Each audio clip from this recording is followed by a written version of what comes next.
Merci, hein, merci de m'avoir fait l'honneur de commencer cette synthèse donc de cette journée hein, que j'ai trouvée vraiment extrêmement intéressante. Et voilà, déjà, j'en profite pour remercier, avant que je ne l'oublie, tous les organisateurs qui ont rondement mené donc, ce programme. Alors, quelques mots donc déjà sur les enjeux. Bon, voilà, c'est clair, il y a urgence à agir.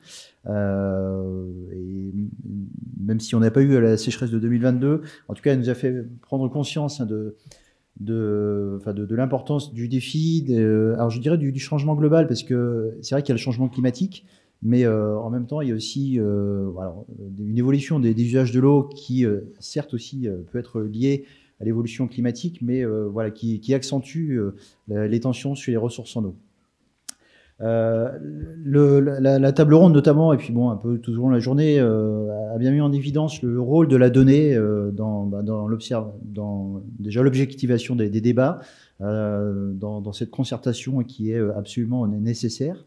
Et comme ça a été rappelé notamment par Ludovic hein, lors de la table ronde, il y a très peu de données sur les prélèvements. Alors c'est vrai qu'il y a bon, des compteurs hein, qui donnent des débits annuels, mais il y a encore beaucoup d'usages, notamment agricoles, qui n'ont même pas cette estimation de volume annuel. Donc il y a réellement un enjeu et pour nos communautés à travailler sur ce sujet. Un point qui a été aussi évoqué, alors là encore au niveau de la table ronde, c'est les questions d'équité. C'est vrai on n'a pas forcément toujours parlé, mais tous les territoires ne sont pas équivalents vis-à-vis de la ressource en eau. Et donc gérer l'eau de manière efficace au niveau de la société, c'est aussi bien prendre en compte ces disparités entre des territoires qui sont plus ou moins bien desservis par les ressources naturelles, plus ou moins bien loin des réseaux qui auront peut-être jamais accès à de l'eau bleue. Voilà. Alors, il y a un autre point. Alors là, pour le coup, je pense qu'on a encore besoin d'enrichir notre réflexion là-dessus. C'est aussi, on a quand même beaucoup parlé, évidemment, de solutions techniques qui passent par de la technologie, notamment pour l'alimentation en eau, à travers donc les systèmes d'irrigation. Faut pas oublier hein, que nos systèmes de production agricole, c'est aussi des systèmes non irrigués. Bon, je donnais quelques chiffres en introduction. 80% des terres cultivées dans le monde, plus de la moitié de la production agricole mondiale. En France, c'est plus de 90% des surfaces qui sont non irriguées. Donc voilà, il y a aussi des innovations pour ces territoires qui contribuent très fortement aussi à la sécurité alimentaire. On a beaucoup parlé de solutions à la parcelle, et puis après, progressivement, on a quand même gagné l'approche territoriale. Et c'est vrai qu'on doit aller vers une vision systémique pour bien intégrer hein, tous les enjeux aux différentes échelles. Et puis aux différentes échelles et aussi aux différentes filières.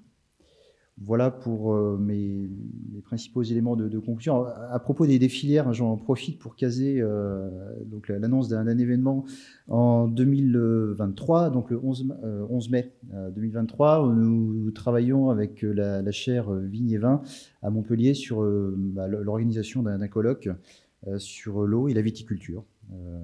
Et là, bien sûr, on parlera aussi de vignes non irriguées. Christian, un petit complément sur ce qu'il faut retenir de cette riche journée.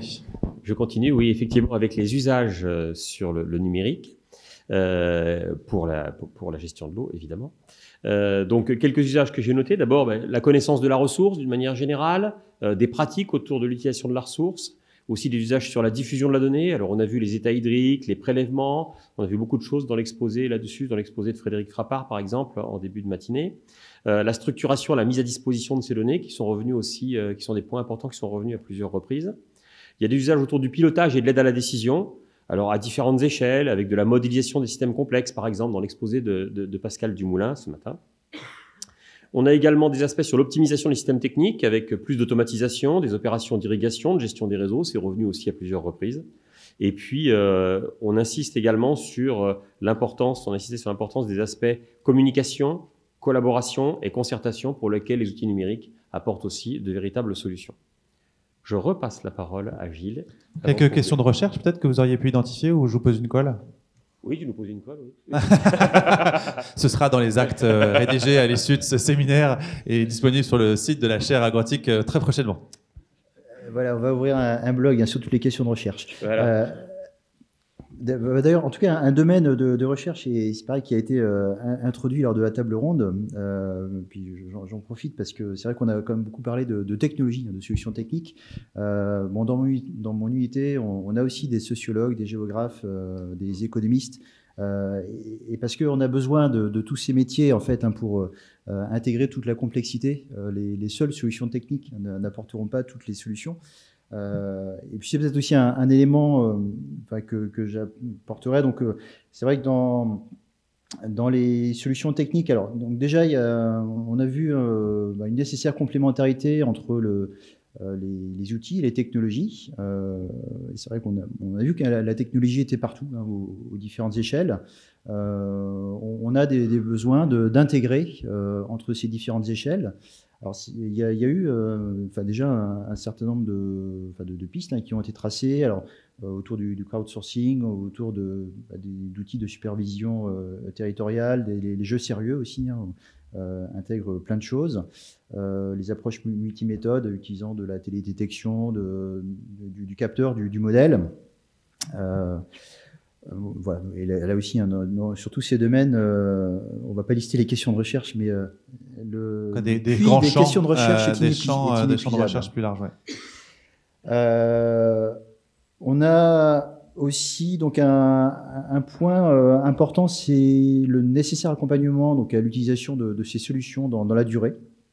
On a eu alors des questions. Bon, il nous a manqué une question notamment sur tout ce qui est adoption des solutions numériques.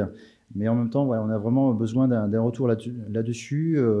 Je précise juste que justement, j'ai fait une petite parenthèse, on a eu malheureusement un intervenant issu d'une chambre d'agriculture qui nous a fait défaut pour des extrêmement bonnes raisons.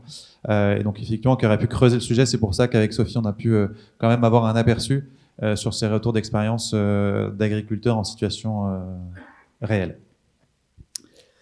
Donc voilà, accompagnement. Et puis c'est vrai aussi que nous, en tant qu'établissement de formation, on est là aussi pour former des ingénieurs, des futurs ingénieurs, des experts, certains qui vont aussi travailler en recherche, et puis aussi des cadres techniques. Un besoin aussi de progresser donc vers une approche systémique. Donc on a eu un certain nombre de choses là-dessus. C'est vrai que très souvent, on est quand même sur des approches qui partent du végétal.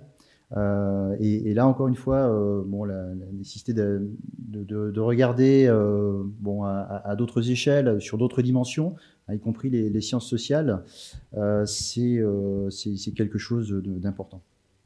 Et puis, alors mon dernier mot de conclusion autour des solutions, c'est garder un regard critique sur toutes les innovations. C'est vrai que la technologie peut faire plein de choses, mais ne fait pas tout. En évitant les fausses bonnes idées à l'échelle globale, à l'échelle de la société. C'est là aussi que l'approche systémique est essentielle.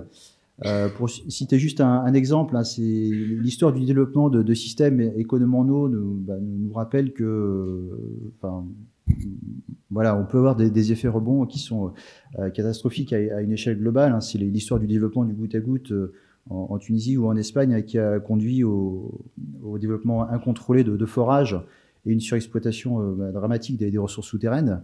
Donc voilà, quand je parle de regard critique, c'est ça, on peut avoir des fausses bonnes idées. Donc il faut bien garder cette vision globale. Voilà. Christian, le mot de la fin de le mot de la fin. Un dernier mot du dernier mot, voilà, c'est ça. Donc les leviers, les motivations pour la suite. Un levier essentiel certainement où le numérique a un vrai rôle à jouer. On a évoqué déjà l'accompagnement à de nombreuses reprises, mais au-delà de l'accompagnement, il y a aussi la collaboration entre acteurs. Et ces éléments de collaboration, on les a revus dans beaucoup d'exposés et on les a revus aussi beaucoup à travers la table ronde qu'on vient d'écouter. Et puis l'autre point aussi, c'est miser sur la médiation. le rôle d'exploitant du réseau comme intermédiaire médiateur entre usagers, d'une part dans les usages, entre les usages d'une part et les pouvoirs publics d'autre part.